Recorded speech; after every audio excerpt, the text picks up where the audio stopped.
Hey, checking in with chapters 51 to 55 of He Knew He Was Right, where Louis Trevelyan only makes appearance in these chapters against his wife by sending Basil around to Mr. Outhouse's house with a letter saying, "Give, give the baby, um, give Louis Trevelyan Jr. to Basil for into his good good keeping." At which point, Mr. Outhouse tells him to go take a hike and calls him a knave for trying to take a child away from his mother. And he is sent off. And Mr. Boswell was like, I don't really know. He didn't really know what he was going to do with the kid, anyways. His own wife was apparently saying, "Kid should be with his daughter. His kid should be with his mother." So there's that little thing in there. Um, I guess the big development in these chapters is Miss is it Jemima, Jasmine, something. Miss Stanbury, the senior, the widow, is now very conveniently falling ill and may not have much time longer in this world. The doctor they actually sent in for a kind of a bit more upper doctor, and it's like, well, maybe she'll live, maybe she'll die. Who can tell? You know, it's one of these things of, people think doctors know more than regular people. It's like, she might live, she might die. So it's not like, eh. Um, she does send for Brooke Burgess to kind of like say to kind of check in. There's lots of speculation on, oh, she's going to change her will or do something, but I don't think anything like that's happened. Though she does actually talk to her lawyer, and there might be something, I don't know, for Dorothy in there. Um, Not that she's saying. We have Mr. Gibson actually stops by because he's kind of like, am I with the right with the right woman? He actually is. He actually comes there to try and make amends with Miss Stanbury. Isn't able to talk to her, so talks to Dorothy, who says like, I'll try, and she's like, Miss Stanbury's like, nope, nope. Why? I don't believe in deathbed reuniting. She's very practical. She's been kind of doling out very practical advice to her to her niece. It's a little bit shocked that like she's so kind of doing kind of all this stuff versus all the kind of the piety, which there's a bit of piety, but she's also kind of gloating over the fact that Mr. Gibson's marriage maybe is going to be delayed, or if he does get married, Camille French is just going to make his life hell.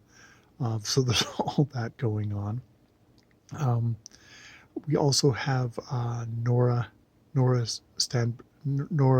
Morley is like, you know she gets a letter from Hugh Standish saying like, I love you and stuff like that, and she's like, oh, and I love you too, and they're very much, they're on the thing, and she sends off a letter basically saying that, much to the distress of Emily and Mrs. Outhouse, but she's like, nope, this is what I want, and it's like full steam ahead that way.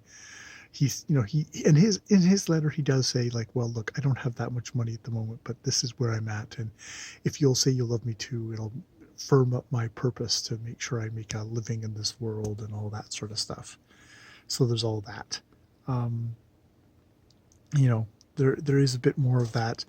um you know oh, when women liking it when men are firm and maybe don't take no for an answer, which is like, ugh, gotta kind of groan at that, but it's, yes, fine, that's happening. We also get a chapter of Mr. Glassstock, or Lord Glassstock, in is it Venice or Rome, and him having kind of a bit back and forth with the American senator. And there's a poetess who's like, "Oh, why would you marry a lord? It's like, that should be nothing. We are Americans," and blah, blah. And it's, I don't know. It's all written from a very British point of view of looking at Americans and how Americans are all egalitarian. But oh, hot lord that we could get. That's pretty cool. mentions of John Stuart Mill and his thing on the equality of women, which Glassstock tries to kind of put off with a joke, but oh no, the Americans got something. The senators got something to say on that, but he's like, no, I have to go see the have to just go say hello to the ladies, or else I never will. And then the poetess starts on him with the Brownings, and it's like, oh, they're you British folk don't appreciate them nearly enough. They're perfect. You like, which one do you mean? It's like, oh, both. They're basically indivisible. They're a great heavenly union, and it's like, okay. So we get all that. Yeah, yeah. I have actually looked into reading a couple of articles on He Knew He Was Right, just to try and get an idea of. There's something here about the whole thing of melancholy, the kind of madness of melancholy in Lewis Trevelyan, which I don't know if he's gotten completely into mad. He's just into real jerk asshole at this point. So it'll be interesting to see. We're getting up to chapter 60, well, 55 at this point, and we have yet to get. So we're just over halfway. It's like, I guess we'll see if anything like that happens. It'll make of interest. I guess we can get into the whole thing of different things of men, female, male, female, American, British. Yeah. I guess we'll see what happens. The various things of marriage. I mean, it seems fairly kind of trollopian, but without kind of characters, main characters that I particularly give a shit about. So yeah, I'll leave it there for the moment. Bye for now.